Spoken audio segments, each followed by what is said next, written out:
Welcome to the Chris Hall NDIS podcast. Today I've got Ian Coker with me. Now, Ian is the founder of Able Plus, who I'm sure you have heard of as one of the main networking companies in the NDIS industry. Ian is known as the networking CEO, and he's also got other entities that he is launching next year, which we're going to talk about today. So, in today's podcast, we're going to focus on what does success look like in promoting yourself as an NDIS provider and creating authentic connection with the community, whether that be with clients or fellow businesses. So, Ian, welcome to the podcast. It's a pleasure to have you on. Thanks, Chris. Thank you for the kind words and the warm intro. Delighted to be here. You're welcome. So, Ian, how long have you been running Able Plus for as a networking company? Just a little bit over 2 years. So yeah, Okay. not a great length of time. Okay. But yeah, we It's do impressive events. what you've achieved in that time, though, because like you Yeah, I guess so.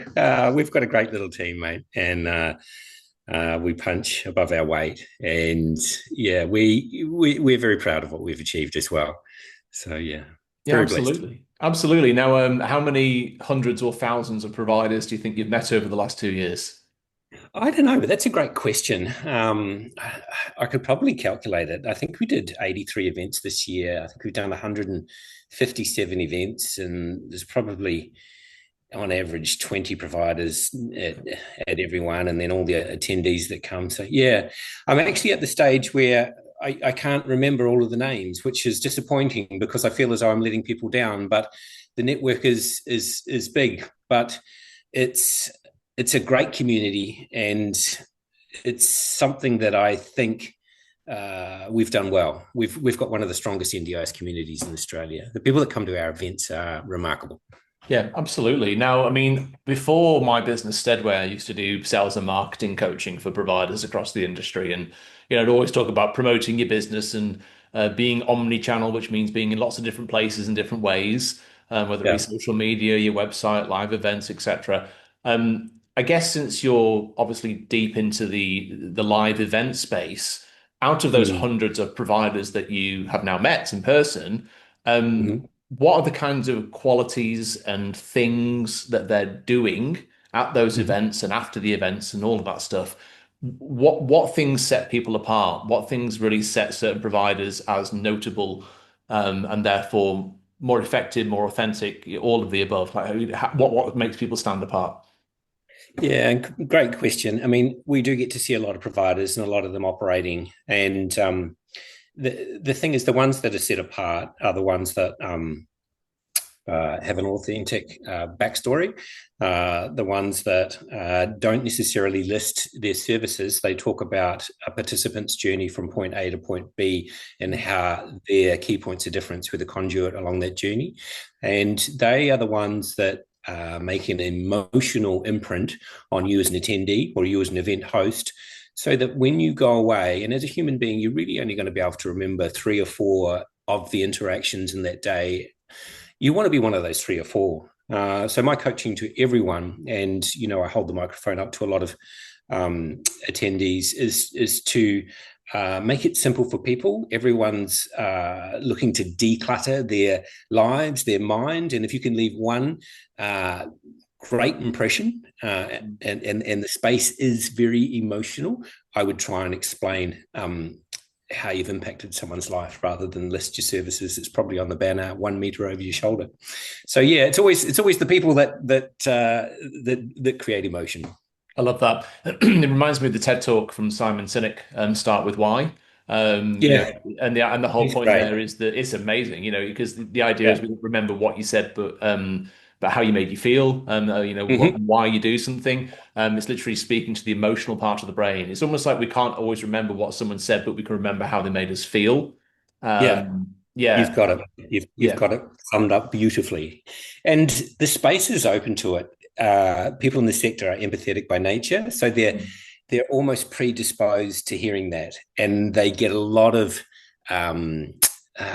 we do this, we do core supports, we do SIL, we do this, we do this, and all of that to a certain extent washes over. Yes. So, but you can still cut through. With an emotional engaging piece. Yeah. Yeah, exactly. And I think though, one thing I'd say is that kindness needs to meet competence as well. So like that Mm, origin and that why story needs to speak from passion. Like I yeah. do that all the time when I meet people. I tell them about the origin story of Steadway and how I used to be a business coach, and I would see the Mhm. good, the bad, and the ugly, and then that kind of sets the stage for them, should we say, what I tell people about the business, right?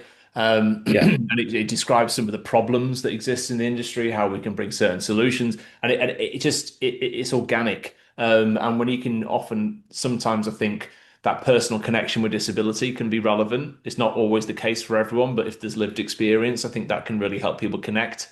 Um, Yeah, it always goes down well. It doesn't have to be that, but there needs to be some sense of authenticity. mm, Because I think because that leads to trust, right? That's the sort yes. of the pathway to trust, Mm. and that's what everyone's seeking. Correct. I suppose if we're too formulaic about it now, then we can. I have the risk of being inauthentic, which is not what I'm trying to do. Like you've got to really speak from the heart, but also demonstrate the competency in terms of why you are genuinely reliable, right? Yeah, Because if you're a rookie just going, oh, we really care. Yeah, but how? Tell me, are you good? How big's your team? yeah. Can you do it? How quickly can you turn around a support plan? What does your intake process look like? You got to bring those worlds together, I think. Um, Yeah, I have a an acronym, and I've used it in our workshops. In order to obtain a client, client being the acronym, you need to be competent, likable, have integrity, empathy, and use time to your advantage. So we work through that in the workshop. But those are really the five key mm, factors. And once you're using time to your advantage, the ultimate outcome is that you become trustworthy. So it's the fastest way to build rapport to trust, mm. and that that time needs to become your ally, because if you are fortunate enough to get a referral from someone, then they may give you another one. So therefore, you can index on an upward slant. Yes. Particularly that's someone that is a support coordinator and may have up to 30 in their portfolio of participants, and you can get access to more of them as they enjoy your service offer. So yeah. Correct. Correct. Of course, and if we were using marketing terms here, would say what's your value proposition, right? What's your actual genuine point of difference, as well as the why, as well as the care. Mhm. Yeah, I love that. But yeah, that really inspires me though to use real life stories about genuinely the impact, because how you got there is not really people's concern. It's about the outcome, isn't it, that you get to? Yeah. People enjoy a good journey story, but Yep. yeah, outcomes, changing lives. Let's not forget why this entire scheme was set up. Mm, It's really about helping people work towards their goals, whatever they may be. mm, So yeah, mm. any time that you can take someone on that journey towards a goal, I think you're winning in the networking space. So, Ian, like you guys focus on physical events, right? And we have a changing world amongst the ecosystem. It used to be traditionally that the provider would want to focus on search engine results in Google, maybe some paid ads, maybe some Facebook ads, and that's what digital marketing used to look like. But with the emergence of AI, we have now much deeper context-driven results where we can have a chat with, whatever it is, Gemini or ChatGPT, etc., and we can just converse or type, and we'll get the results delivered to us on a platter. So I think that, those into the digital marketing space are also focusing on those types of things now as well. With all of this emergence of AI amongst the traditional stuff we just said, tell me about how you see the relevance of the physical, like event space, and how is that going to merge together with that evolving world? Yeah, I think firstly there'll always be a requirement for physical connection, Hmm. and uh, we are humans, we are empathetic. So I think the networking requirement in the NDIS will remain and probably only get stronger. So Yeah. there's no fear around that. It's not as if AI is going to rob us of networking opportunities. So I see more businesses creating smaller networking events, and I'm always a big fan of those. If you've got a synergy with another business, put on a morning tea, do whatever. So the Mm. sector does love connecting. We are warm people by nature. Yep. Yeah. On top of that, there is these digital platforms, and we're just about to release one. And I guess the benefit of a digital platform in terms of connection or networking is that it's there when you need it. You don't need to leave your own home. You can carry it around in your pocket. And depending on how it's set up, you can get great results from a trusted community. It'll never displace face-to-face networking, but when you put our events in context, we only go to some regional communities once a year, and we could be accused of being a FIFO events business. We bring everyone together. Hopefully, we leave it in a better place, and we'll see you next year. Well, the community doesn't actually want that. They want a lot more than that. They want ongoing connection relationships. When somebody has a new diagnosis or somebody comes into the NDIS, it happens at the time that you least expect it. So they need a way to build connections, find out how this whole thing works when it's ready for them, not when the next event's on the calendar. So I think between the two, we'll see both flourishing it. Yeah, interesting. And tell us about your new business, Able Finder. So Able Plus is your event business. Able Finder is a new platform that I believe you're launching next year. It is. It's an NDIS connection platform. We've taken a lot of time to develop it and got a lot of feedback from key people in the sector.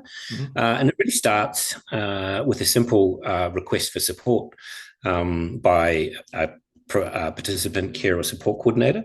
And then we do use AI or an algorithm that finds the nearest provider that matches all of that participant's preferences, puts them into a safe and secure chat room where they can get to know each other, build trust, and at the end of that, there's a service agreement if they both like what's happened along the journey. So we've kind of feel as though we've inverted the relationship a little bit. The participant really does call all the shots.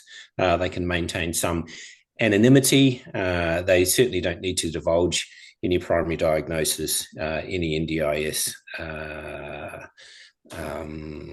plan or anything along that journey. So they invite people in, and depending on the tone of voice and the services that they have on offer and how personal they make it, then those providers will secure that business. So yeah, it's called Able Finder. It's already going down very, very well. We've got a pilot territory, which we've about to launch next week, which is Central Coast, Newcastle Hunter. So lots of interest. Yeah.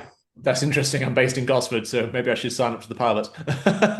I'll send you an email after this. Yeah, come on board, mate. Watch it as it unfolds. Yeah, that's cool. That's really interesting. Right. So and then so with that kind of chat function and that bespoke matching up, is that one of the differences? Because I know that there are listing websites out there, whether it be your Caristas and My Carespace, etc., that will have there's a similarity to the model. Like what are some of the tell me some of the differences as well as the similarities. Yeah, I think it's got a number of core differences. The first one of which, it's not a directory. It's a genuine connection platform. There's only one price point for providers, so it's unbiased choice and control. So you can't buy your way to have your brand feature higher up any directory setting. There's no advertising in there. It's a completely clean platform where a participant support coordinator can go in there and get information fast. So I think that's a point of difference. As I said earlier in the podcast, I really love our community. So the people that are going to sign up to the app are probably going to be the people that have come into contact with our brand. So participants and support coordinators are going to get access to those providers that we've already got a rapport with, that we know, we trust all around Australia. So I think it'll have a high quality of provider on there. Look, it's going to be cost effective. There's lots of businesses that are finding it hard to get referrals, and it's at a price point that is going to probably be the most cost effective way to get referrals to your business in 2026 and going forward. Sounds exciting, right? Yeah, it's super exciting, mate. We've put so much time into it, and we're very, very proud of the product we've got. We're putting it out to our pilot test market. Any iterations from that, once we go to New South Wales as the next step, and then Victoria later in 2026, we need to maintain density in order to get great provider options and get sufficient sufficient pings on the other side to make it work for everyone. Correct. So, yeah, a lot of thought, a lot of planning. Got a great guy that's going to run it, who we've just onboarded, and we're doing some different stuff in the sector and starting to enjoy the journey. Nice. I suppose this is a segue to a related question to your live events, but also the new platform. When you think about like an Able Plus event, of course, you've got providers going along. You might have 20 companies in the room, maybe with a table, some people walking around. That kind of ticks the box of how we get the B2B connection. That's pretty straightforward in a way. But when it comes to actually attracting NDIS participants to the live events, like how do you do that? That's interesting. Is it kind of like how do you get the word out? Because that's also the other side of the puzzle that makes it an ecosystem, right? Yeah, well said. And to be honest, we don't get many participants at our Able Meet networking events. We Yeah. are a B2B specialist networking function. What a participant enjoys is the more relaxed environment of a traditional large format expo. They Hmm. get to go to stands that are of interest to them, and they get to spend the time wherever they want. With our very structured speed networking style, it doesn't always work for participants. Sometimes it does, especially if they've got a support worker and they enjoy engaging with everyone. So we're in the B2B networking space, and there are other people that definitely do B2C better than us. And I don't see any competition. In fact, I maintain great relationships with everyone that I come into contact around Australia. There is sufficient demand for networking for everyone to be flourishing. That's very interesting. I didn't realize that distinction. That's very relevant, isn't it? Yeah, because I suppose if I was to contrast it to the expo, like it is a different kettle of fish, isn't it? Like It is, yeah. When you break it down, they're looking for something else. They're looking for mm, a day out, an interaction, maybe some free merchandise, to see some peers that they haven't caught up with, yeah. just to come into contact with the community, really, or maybe see some form of entertainment. So, Mhm. yeah, that the traditional expo still has a great role to play, Of course. And but it is there's a different market. different accessibility needs as well, aren't there? Because like for example, I'm autistic, and so when I go to well, it makes me think about the accessibility thing, right? Because as a quick parallel story, I once had a meet and greet with a fellow autistic client, and basically the coordinator has suggested McDonald's, and it was horrendous. It was horrendous. It was too bright. It was too noisy. There's The so poor many young alarms client. going off in that kitchen. It's just It was the next wrong level. environment. Way too Yeah, many things going on. Way too much overwhelm. Like even if you think about venue selection, if you were to, even go to an RSL might be overwhelming for people. And it's not just about neurodivergence. It's also about PTSD. It's also about lots of anxiety and depression things. Like there's loads of these barriers, and of course there's physical accessibility requirements too. That I suppose what I'm getting from this is that the expos are the ones that have to maybe more focus on that if EA Able Plus is yeah, more on the B2B side. Yeah. yeah. And they Yeah. do. They do that well. There's Yes. quiet rooms or quiet Hmm. hour or something like that. And Hmm. yeah, no, they do a great job. Yeah, interesting. So what are your intentions to kind of merge? Do you have any intentions to merge together the worlds of Able Plus and Able Finder? Is there going to be a synergy between the two organizations, or are they going to run separately? Uh, I think the synergy is our community. Yes. We'll run with two different brands. One's definitely face-to-face networking, and the other one's a digital online platform that has the benefit of going Australia-wide, and being there in your pocket Mm. as your little friend when you need it. Yes. So yeah, we'll run them as separate. I think most people know that they're both sort of under our umbrella. We Mm. don't make any secret about that, but yeah, it's very complementary. It's a synergy. So, what you want to do these days is have a strong personal brand, have a Mhm. scalable business that you run alongside it, and the two run together, you can really Mhm. get somewhere. So that's really what that is. Tell me more about that. That's interesting. Like, so you mentioned the idea of personal brand, right? So that's versus Mm. business brand. Like, it's funny enough, I got a marketing colleague that works with me in my own business. We were just talking about this an hour ago, saying the Mhm. importance of, Ian's personal brand, Chris's personal brand, as well as the business brand. What, Yep. tell me what success looks like in your opinion, in terms of leaders in the industry, in terms of those two things, because they are different. Yeah, I think if you want to set yourself up to be a key person of influence, you Mm, will be able to create a business that can get further than those people that don't have a personal brand behind it. People are more interested in learning about an individual than they mm, are about a business to a certain extent. mm, We we are in search of trust, we're in search mhm, of authenticity, mhm, and I have built a personal brand mm, uh, to make my businesses easier for people to trust. mm, So that is a deliberate move on my behalf.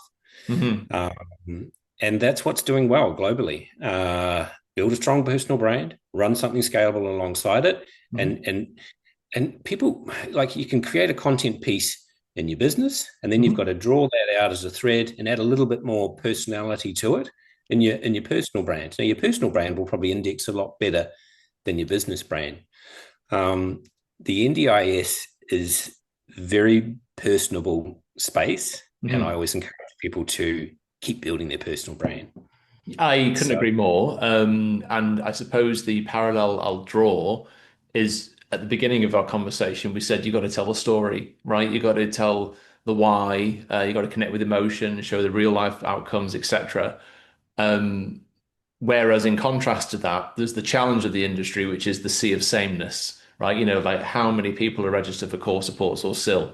Boring. yep, Like, it's not enough. It needs to be like way more than that, right? So I suppose yeah, this helps me connect in my own brain the importance of personal brand because of that point as well. It's not just about your value prop as a company and your origin story and your why, which are very important. Bolt on yeah. to either yourself as the owner or the CEO and or your exec team or whatever it is, if you can all have that personal brand thing going on in parallel, then Mhm. that does help, doesn't it? To It helps. get over the Yeah, sea of sameness, basically. exactly. It sets you apart. People associate your brand, your personal brand, to your business. They're already a long way forward in terms of that journey towards trust. Mhm. It's something called. They've actually, over time, they form a parasocial relationship with you, whereby they feel as though they get to know you, much the same as you might think about your favorite actor. So, yeah, it's something that a few people are doing well in the space. It's Mhm. something that a lot of people could be better at, and it's Mhm. something that larger core legacy brands have no idea about. Yeah, Nobody knows. yeah, I agree on that. They I are do. I do. Yes. Yeah. faceless No entities. I clueless. couldn't tell you who's the CEO of any of the large disability brands, and they may not become visible for a long, long time. They're Mm. still operating in many ways the way that they've always done. So there's an opportunity for a younger, more agile brand with a strong personal brand, led by a key person of influence, to come through and disrupt the space. And we're starting to see that. Love it, love it. Now you're using the term key person of influence. I haven't done the Yeah. program myself, but by any chance, have you done the key person of influence program with Dent Global? Because that's a whole company. Have you heard of them? Yeah, I have heard of them, and I do look a lot towards Daniel Priestley for Yes. his content because what he says resonates so much with me. In fact, I've listened to one of his podcasts seriously 4 times, I think, which is not like me, but there's so much value in it. The way that it just comes out of the guy, and I rate him so highly. So yeah, I've actually got his book by my bed, and I haven't really started it, but it's just full of gold. So Mm, if anyone wants to learn more about personal branding, then mm. I would say he's a go-to. Dent and Daniel Priestley. Yeah, 100%. Couldn't agree more. It also makes me think about, when we think about making ourselves, yeah, differentiated, but also authentic and all the stuff. Like one of the things I recently did is I developed an AI tool called Will the NDIS Pay for It? And it's built on ChatGPT. It's got 800 pages of policy from the government built into the knowledge library, and you can literally chat with it. It'll give you the answer on whatever the subject matter is. And the genuine intention out of that is to try and just be value forward in terms of like, hey, everyone bloody needs this. Yeah. Providers, support coordinators, of course, participants. Mhm. Whether you be in the scheme or accessing the scheme, things like that just help. And I think Mhm. that really we can all be doing something to create innovation in either locally or nationally or whatever, and to do Yeah. something better, because I don't really look towards the agency to do that dynamically enough. There's No. the entrepreneurial spirit in me says, sod it, I'll do it myself. Yeah. What you're also doing though is a lovely value add, and you've treated your business as an ecosystem. So you've got something over here that you're creating value in the market, and you're giving that away for free, right? With the best of intention. Yep. Over here, you've got something that's mildly profitable. It might be your bread and butter, and over here, there's something else that's going to be a lot more profitable and that has yet to become brought to fruition anyhow. All of these things are your business ecosystem, and that's how people in the NDIS need to start thinking about their business. Mm-hmm. Margins are diminishing. What can I give away for free to attract people into my ecosystem, and how do I add value to maintain them in there? So it's something we do a lot of at Able Plus. We give back. If someone's doing something really interesting in the community, we'll give them a free table.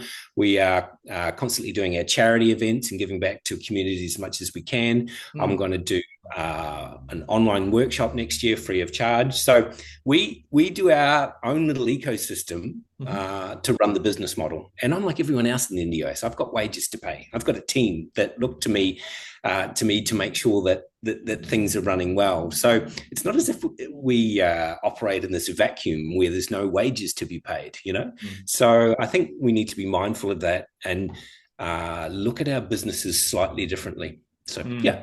Agreed. And of course, it's the non-dodgy version, right? We're not talking about, hey, sign up to me and you get $200 Westfield, gift card. It's not that. You Yeah, can't. it's That's certainly, illegal now in, yeah, in the NDIS, quite rightly. Um, yeah. but it's the other kind of more creative things, isn't it? Hmm. Everyone's got something, and if you think that your business is so bland and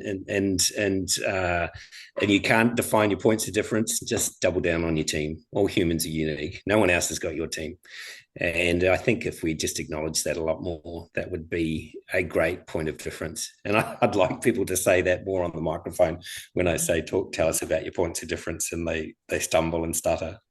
Yeah, Probably the agreed. I met people around them are probably incredible at what they do.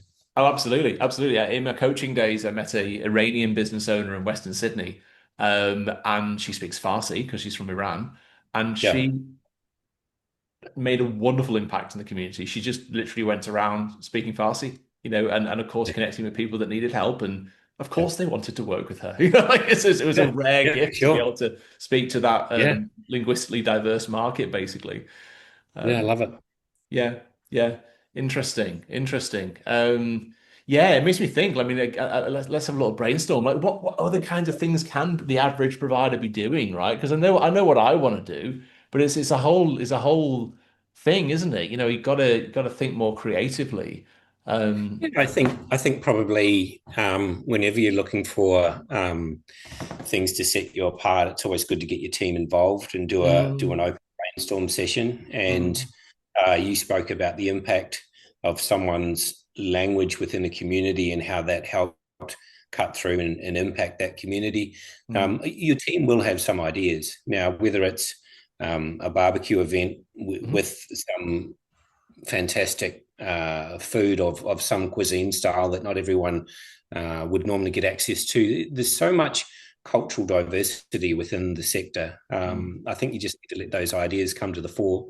I always enjoy, if you're a smaller provider, doing it in conjunction with somebody else, because you seem to get this effect of two databases, two businesses coming together, and most businesses have a natural synergy with somebody else. mm. It also once you do an event or try and create a point of difference, it sort of mitigates the risk around it. So, yeah, I don't know. I think get the team together and see what comes out of it. You can always do Mm. a post-it exercise or It's in the way that you set it up. It needs to be free and open. You might be quite surprised. Oh, 100%. And of course, it's also your specialities, right? Don't never forget you probably specialize in something in particular. Like, Yes. we've had we have quite a few clients with Huntington's disease, for example. That's a very Yeah. specialist thing. Yeah. You can demonstrate impact Yeah. stories in that quite Own your beautifully. niche. Go deep in a niche. Yeah. Yeah. And the people come. Yeah, I think that's great. Yeah, yeah, yeah. You're nothing without a niche kind of thing, right? Yeah, it's Yeah. very true. Very I true. There's so many pockets. Yes, there are many core supports providers, but maybe they can identify a niche within that. I mean, some people in the sector do community access, but they do it in such a way that it just looks like the best day ever. Every day is absolute fun. You're going to a footy game. You're on a jet ski. You're singing carpool karaoke, and really that fun has been bolted on to a day in the community, but elevated that brand to a space where they now have a great culture. They get a great young talent pool of people that are all culturally aligned. So they build on their brand, and then they have this other community wanting to help them by giving them free vouchers to water parks and games and things like that. And I'm like, okay, so now you've created your own ecosystem whereby you're actually impacting and raising disability within some of these traditional areas where they weren't. So yeah, niches come in all different ways, Mm. but you need someone from the top as a leader that's open to pushing it.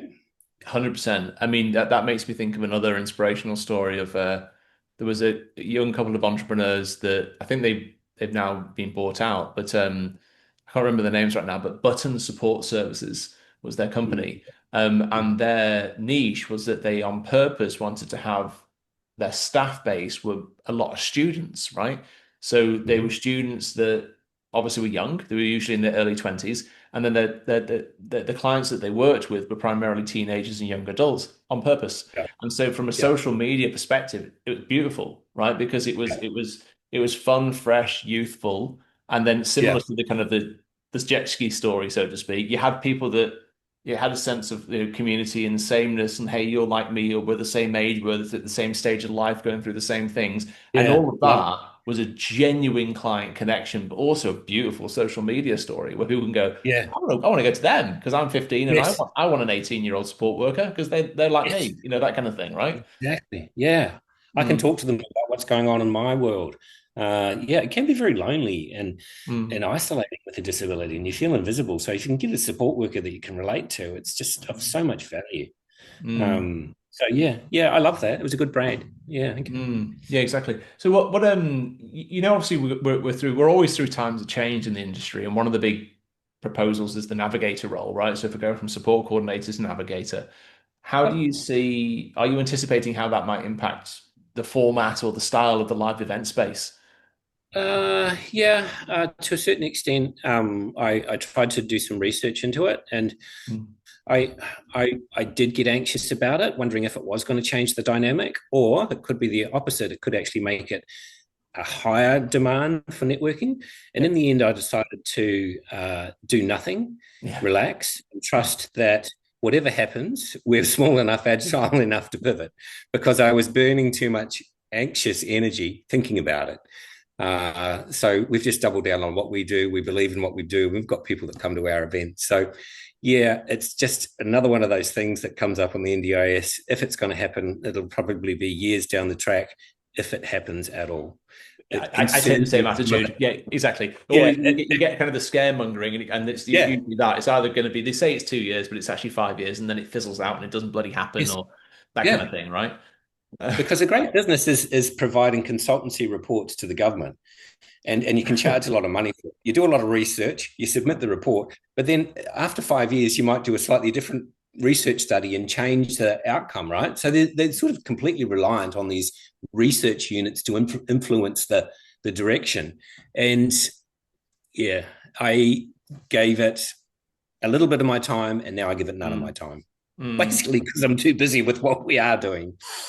And that's Yeah. the right attitude, right? I also I take a similar attitude to the core supports aspect of my business. Like whether or not, of course, it's awful when there are funding cuts or there's a trend here, a trend there. But overall, my attitude is that unfortunately, disability is a lifelong thing. So Mm. people will always need help, right? And one way or another, I would hope that the Australian government continues to, bring to the table what's necessary in terms of budgets for that. So there's always going to be fluctuations and slight changes here and there, but one way or another, people do need help, and I'm here to help. It's as simple as that. Mm. Yeah, I love that. It's a great premise, and it's also a recognition of what your role is within this massive system. We're here to be of service, and there will always be a need. And I think the NDIS is here to stay, even though the media love dragging out these stories and highlighting them. So Correct. 99% of people are doing great things. They're all the ones that come to our events. We hear so many good stories. Unfortunately, the media don't pick up on enough of those. But yeah, we just got to keep creating impact one by one. Yeah, and those media stories do filter in. There are areas it definitely impacts. Like, for example, there was the recent recategorization to STA now being formally renamed to short-term respite. And if you look at the actual rules of short-term respite, it's very specific. It says things like generally must now be in the same state or territory that you live in. And that, without a doubt, is a political response, right? Because then you see in the Sydney Morning Herald or whatever, family goes to Disneyland on the NDIS. Like, you see all the negative press. Yeah, yeah. And I think that inevitably some of these policy things are responding to that negative press side of things. It's a shame for those impacted that genuinely need to go interstate. But that's just an example, I suppose, of like inevitably there is an interplay between I public think it's a good opinion. example. Mm, Yeah, and I think that whoever wrote that policy definitely would have been mindful of those media stories. And to a certain extent, I feel for the Australian taxpayer because they just fed all of this negative news around the NDIS and mm, what is, in my opinion, one of the most beautiful sectors in Australia. Having worked in corporate Australia, these people are remarkable. They are the complete heroes. They are selfless. They don't earn a lot of money for what they do in general, and they go above and beyond to help participants achieve their goals, have a high quality of life. But unfortunately, that's not the story that the media want to play. mm. If it bleeds, it leads.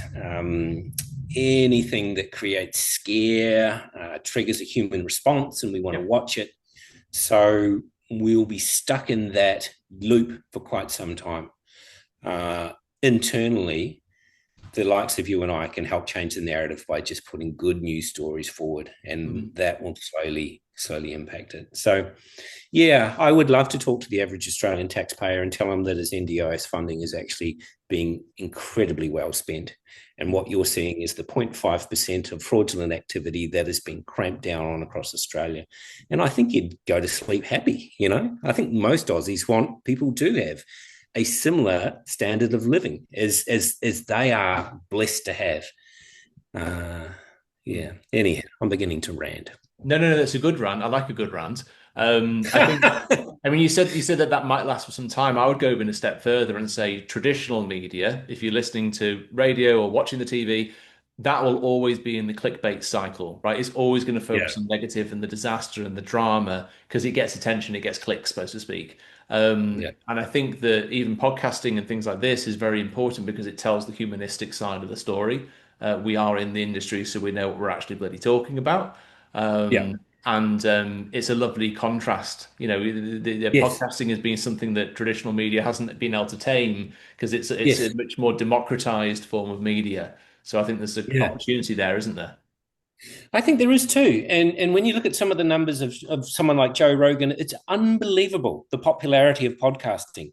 It's influencing US electoral decisions. It's quite remarkable. Diary of a CEO, where I've learned about Daniel Priestley, is people are wanting to go on these sort of longer format deep dives and get to know somebody and understand their thinking and their rationale.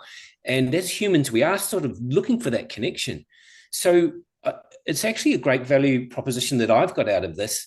is that maybe we have a responsibility to do more of this, get these stories out, because they do permeate through the community.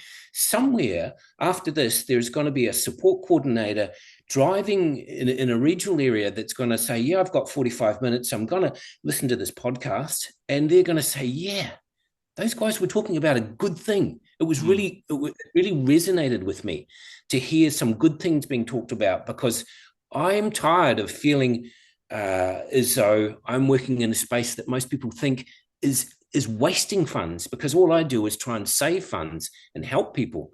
So I think there could be some warmth that comes out of it, and maybe I'll double down on it just with you saying that.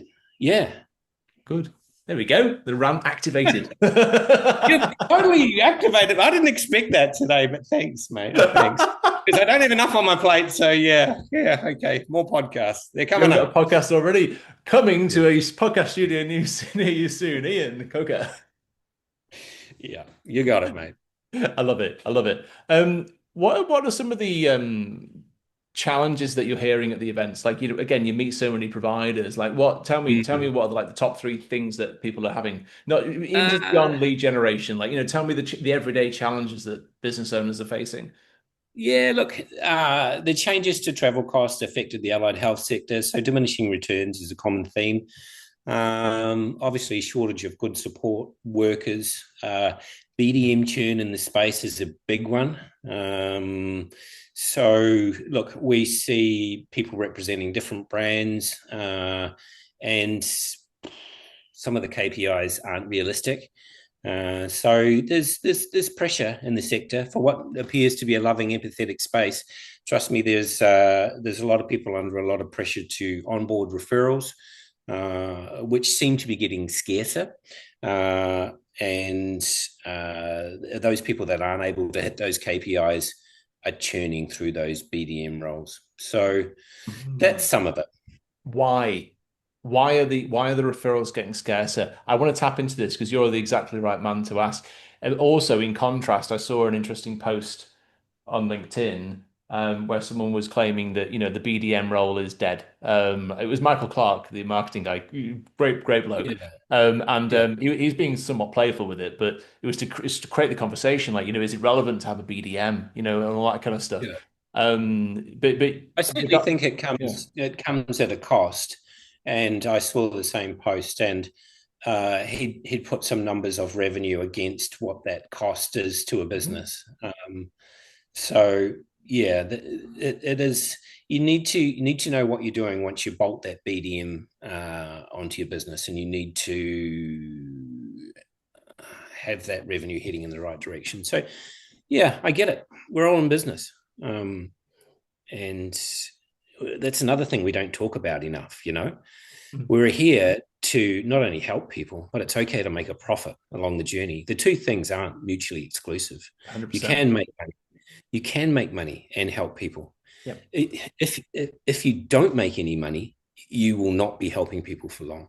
No, you're actually making them vulnerable because then your business, boom, dead. Yeah, and you'll be cutting corners, not investing in training, not investing in policies, security systems, things like that. Any corner cutting is at the negative to participants. But profit is something of a dirty word in the NDIS. It's another thing I'd love to change the narrative around. I would like providers to be more profitable.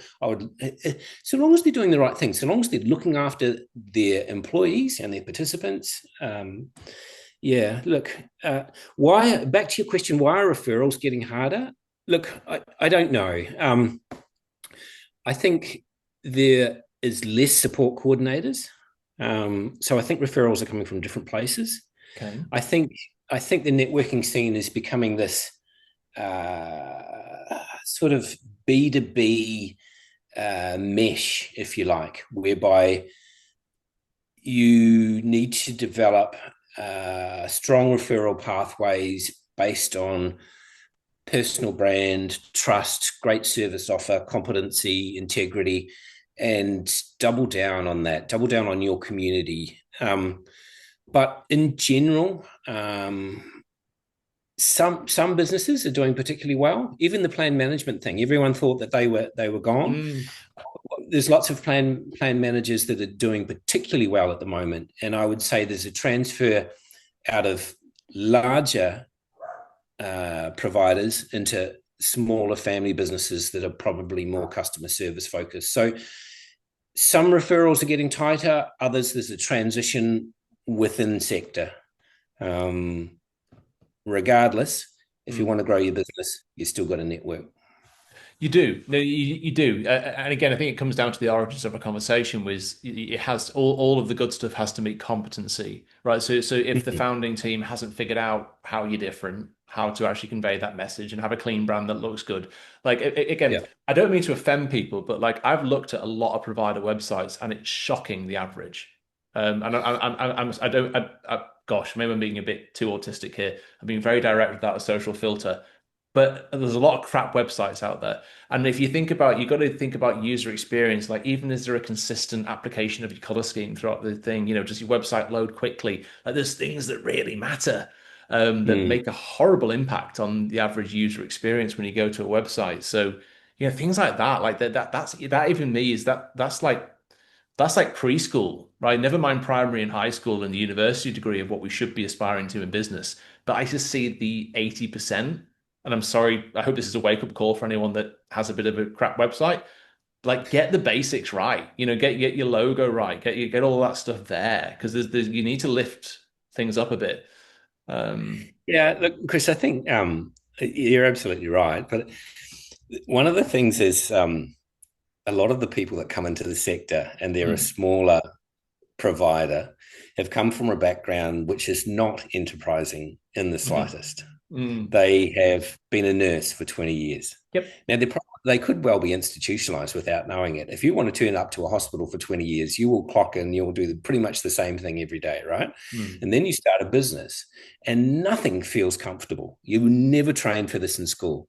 You don't have any idea what you're doing. You don't know how to attract people to your brand. Yep. You don't know you're particularly good at nursing, for example, but then you've got all these other things and they all feel foreign and uncomfortable, one of which is developing a website, creating social media content, and you're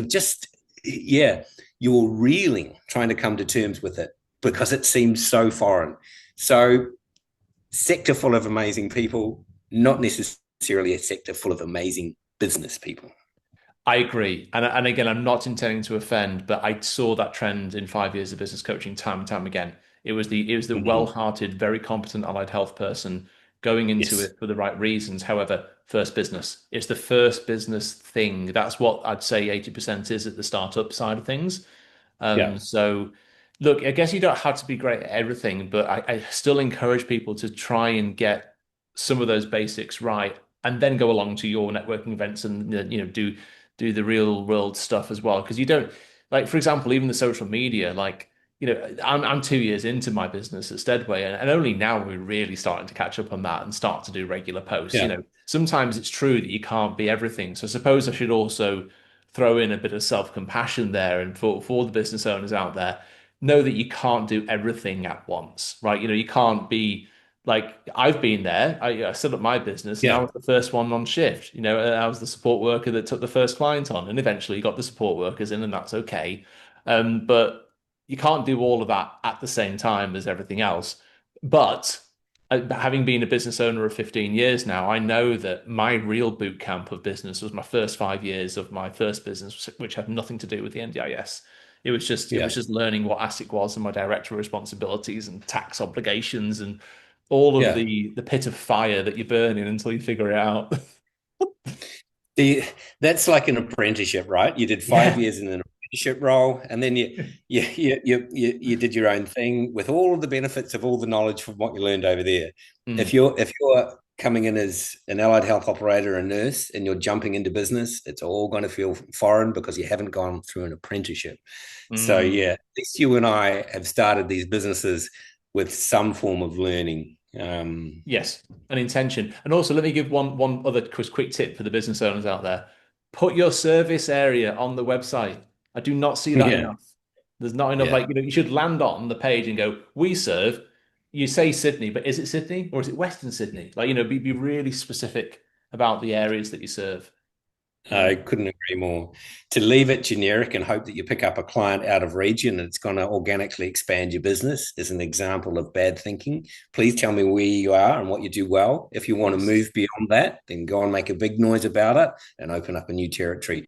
But it's actually one of the things. Most of them, you go on there and the only way you can tell where they are is by the phone number. Mm. That's about the only clue. So Mm. yeah, I think we be a lot more specific Yeah, about where we yeah, do this well. yeah. I know we're going generic here in terms of like strategy, but it makes me also think about. I've seen that plenty of times in other businesses too. Where I used to run a business down in Wollongong, a provider there, and we had that was Wollongong, but then we took on one participant up in Penrith, and I was like, and it went okay, but then it was a disaster after the first week because the support worker was the only support worker in the region. They called in sick, and then the clients left.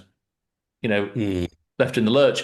You do need to be really strategically competent at the areas you say you can serve, right? Whatever that is, is your office team the backup to the shift if you can't do the shift with the support worker? Like what's your actual exactly. go-to and backup Exactly. position?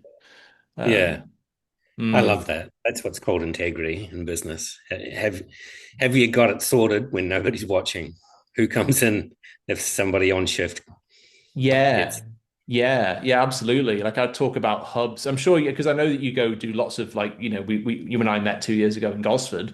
And I know you go and do the various other sub-regions of Sydney, so to speak. Like you won't just do Sydney broadly, you'll go to specific like Liverpool or We see Fairfield it as or communities. Yeah, yeah. it's definitely community based. And Mm. interestingly, some are more open to connection than others. So that's the Mm. other we see around Australia. Yeah, and and take that word community and add on the word microcosm for a second. So, like, I'm reactivating my old coaching mindset for a second. Like, I Yeah, used to great. show people that with the NDIS data tools that are available online, you can go down to the local government area or the suburb and figure out how many participants of particular age groups live in that area. And Mhm. often, what I find is that you may have an office in Parramatta or wherever, but just going that 10 minutes down the road or half an hour radius of your office, all of a sudden you can like Mm. 10x the number of people that you could be helping. Just because Yeah. you took the care to analyze, but you also didn't overstretch. And you went, you know what? This is more than enough. We can Yeah. make our impact here. Yeah. Yeah. I love that. I have a similar example. Normally, we hold events in Central Coast in Gosford. Hmm. Last week, we held one in Wyong, Hmm. which is, as you know, just a short drive up the road. It brought out so many new faces, so many different providers, such a different community that it was arguably one of our best events of the year. We did the same in Newcastle, where we went just up the road to Raymond Terrace and flushed out a new community up there. So the way that we're doing our business modeling with events, you've sort of related that to providing supports. And 15 minutes down the road, there might be a different community, a different catchment, but I think that's the way to expand your business. Mm. And we do Mm. it. We do a first tier and second tier sort of community engagement. We'll do a big hub like Newcastle and then go and do Raymond Terrace. And yeah, it seems to work really well, and it's what the community want. It is. It is very interesting.